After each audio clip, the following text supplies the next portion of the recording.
4 PM news network में दोस्तों आपका स्वागत है। मैं हूं आपके साथ राशिद ज़हीर। 3 डर ऐसे रहे कि पहले चुनाव के अंदर पता चल गया, हिंदुत्व का डर निकल गया। पहले चरण में 102 सीटों पर चुनाव हुए दोस्तों, आपने देखा लोगों का कहना बड़ा फीका चुनाव है। संविधान को ख़त्म करने की बात भारतीय जनता पार्टी और मोदी जी की सरकार को ख़त्म करने के लिए काफ़ी है। देश के अंदर 20% के करीब दलित मतदाता हैं, SC ST लगभग 20% मुस्लिम हैं। ये जो वोट है ये तो ऑलरेडी अलग ही था, बार बार दलित मतदाताओं को अपनी तरफ खींचने की कोशिश थी।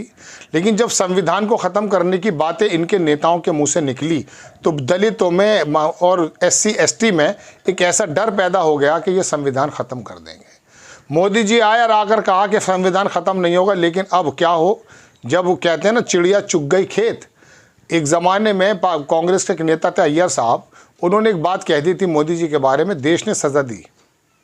लेकिन अब चूँकि साउथ के नेताओं ने भी, मेरठ के श्री राम जो रोल करने वाले अरुण गोविल भी, और कई सारे नेता, वो फैज़ाबाद अयोध्या के जो नेता हैं वो भी, कई लोगों ने कहा कि 400 सीटें अगर आ जाएंगी तो हम संविधान को ख़त्म कर देंगे, चेंजेस ले आएंगे। इस बात का डर दलितों में और ख़ास करके OBC में इतना ज़बरदस्त आया दोस्तों कि 102 सीटों पर साफ नज़र आया कि वोटिंग परसेंटेज कम होता चला गया और विपक्ष के पक्ष में वोटिंग परसेंटेज ज़्यादा हो रहा है। और दूसरा डर क्या था दोस्तों, वो भी मैं आपको बता देता हूँ।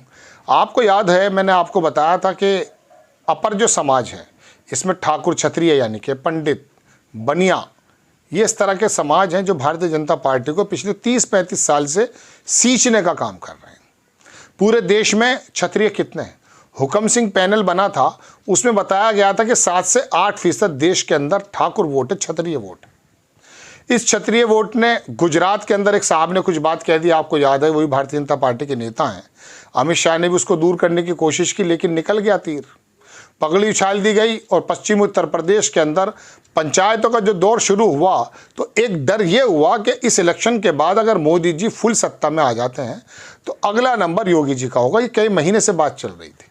ऊपर से ये भी हुआ कि गाजियाबाद वगैरह के जो VK सिंह साहब हैं, जनरल साहब, उनका टिकट काट दिया गया और बहुत सारे काम हुए। इस डर ने कि योगी जी को ख़त्म ना कर दें, क्षत्रिय समाज का जो प्रतिनिधित्व है उसको धीरे धीरे कैसे ख़त्म किया जा रहा है ये आप भी जानते हैं।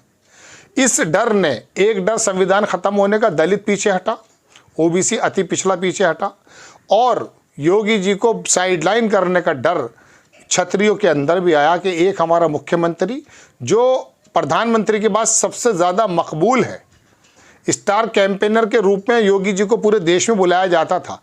ये बात दीगर है कि उनकी राजनीति से कुछ लोग एग्री ना करते हों, उनकी बुलडोज़र की राजनीति की बाकायदा भर्त्सना भी की जाती है, लेकिन उसके बावजूद भी लॉ एंड ऑर्डर के बारे में क्षत्रिय समाज का कैसा चेहरा जो योगी है, वो जब बैठा जाकर के उत्तर प्रदेश के सर्वोच्च पद पर, तो उससे उम्मीद लगी कि शायद राम राज्य आ जाएगा।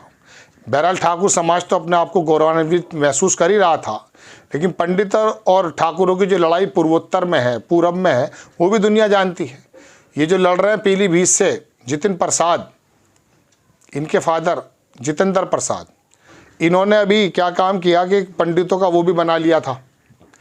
उसमें इन्होंने खूब, जब ये भारतीय जनता पार्टी में नहीं आए थे तो उस वक्त इन्होंने गिनाया कि कितने पंडितों को मार चुकी है सरकार, ऐसा बाकायदा आया है। पिछले कार्यकाल में कहा कि 3.5 साल में 550 पंडितों को जो है ठिकाने लगा दिया गया है। एक ये बात उड़ी थी, लेकिन बहरहाल ठाकुर समाज के बारे में जब ये हुआ कि योगी जी का डर है, योगी जी को हटाया जा सकता है, उस ठाकुर समाज ने भी अपनी कमर को कस लिया और वो 7% पूरे देश में, और पश्चिमी उत्तर प्रदेश की 8 सीटों पर, अगली 8 सीटों पर भी आपको बाकायदा पता चल जाएगा कि भारतीय जनता पार्टी के लिए ये वाला डर, योगी जी को ख़त्म करने के लिए डर कैसा। अब आ जाती है मुस्लिमों का डर। ये 3 डर मैंने लिखे दर्शकों। इसके अलावा अग्निवीर, पहलवान और रोज़गार, ये तमाम चीज़ें तो मुद्दे हैं, लेकिन ये मुद्दे तो पहले भी थे। लेकिन ये मुसलमानों का डर जो दीवार से लगा हुआ और बड़ी अच्छी तादाद में, और वो एक तरफ चल रहा है। अब की बार वो बट नहीं रहा है पूरे देश में, या तो कांग्रेस पर है या इंडिया गठबंधन पर है। उसकी वजह यह है कि उनको मालूम है कि किस प्रकार का हाल बीते कुछ सालों में हुआ है। ये बात अलग है कि इनको दीवार से लगाने का काम होने के बाद कुछ एक वर्ग खुश भी हुआ है हिंदुत्व को पसंद करने वाला वो वर्ग खुश भी हुआ, लेकिन उसकी तादाद ना के बराबर। CSDS ने कहा कि 2% लोग ऐसे हैं जो हिंदुत्व को पसंद करते हैं, 8% ऐसे लोग हैं जो मंदिर के मुद्दे को मुद्दा मानते हैं। राजस्थान चुनाव जीता गया कन्हैया लाल की वजह से, कन्हैया कुमार जो टेलर का कत्ल कर दिया गया था, पूरे देश ने उसकी भर्त्सना की थी, लेकिन उसके बावजूद वो किसी तरह से कामयाब हो गए थे। मोदी जी जिक्र भी करने लगे थे। तो दोस्तों बात यह है कि ये 3 डर जो हैं भारतीय जनता पार्टी के उस एजेंडे के अंदर से हवा निकालने का काम कर रहे हैं, जो एक ज़माने से लगातार इसी बिहाफ पर वो हंडिया चढ़ी थी कि हिंदुत्व पर, किसी एक वर्ग के परसिक्यूशन पर, बदमाशी पर। और बल्कि योगी आदित्यनाथ तो तमाम चुनाव में 2 ही बातें कहते हैं, मैं देख रहा हूँ उनको। वो कहते हैं जो बिजनेसमैन है उसको आसान कर दिया हमने, गुंडागर्दी ख़त्म हो गई, बिजनेसमैन बेटी। आप बताइए 2017 से 2022 के बीच में रूबिका लियाकत अपने एक टीवी प्रोग्राम में पहले कह रही थी कि NCRB के डाटे के मुताबिक महिलाओं का ज़्यादा परसिक्यूशन हुआ है, ज़्यादा उत्पीड़न हुआ है। अब आप कह रहे हैं बेटी, वो आपको बता दिया ना कि कहीं कोई केस हो जाता था। आपने योगी आदित्यनाथ जी ने वो भी निकाला था, वो क्या कहते हैं, रोमियो स्क्वाड, कहाँ है पता नहीं। मतलब हिंदू वर्ग की बेटी के ऊपर एक ऐसा वो लगाया गया कि कोई लड़का आएगा मोटरसाइकिल पर, उसको बातों में बहला लेगा। अरे ऐसे तो भाई नोएडा और दिल्ली में जाकर देखो ना, लिविंग रिलेशनशिप में रह रही हैं वो बच्चियाँ, अपने माँ बाप के विश्वास का रात दिन कत्ल करती हैं वो, उसको बताओ जा कर के। लेकिन वो बात नहीं की जाएगी। लेकिन बात ये ज़रूर की जाएगी, कल ही किसी एक जगह मुस्लिम लड़के ने किसी लड़की के चाकू मार दिया। आप देखिए जाकर, भारतीय जनता पार्टी का जो ट्विटर हैंडल है उसने रंग कर रख दिया है, अमित मालवीय पूरी फॉर्म में आ गया है।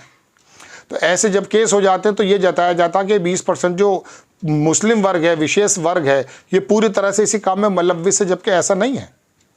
सभी तरह हुडलम्स होते हैं, सभी वर्गों के अंदर बदमाश होते हैं।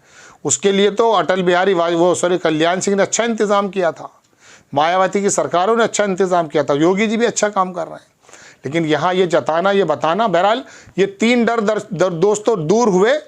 और भारतीय जनता पार्टी ने जो हिंदुत्व का डर बता रखा था, मुसलमानों का जो डर बता रखा था, वो काफूर होता जा रहा है।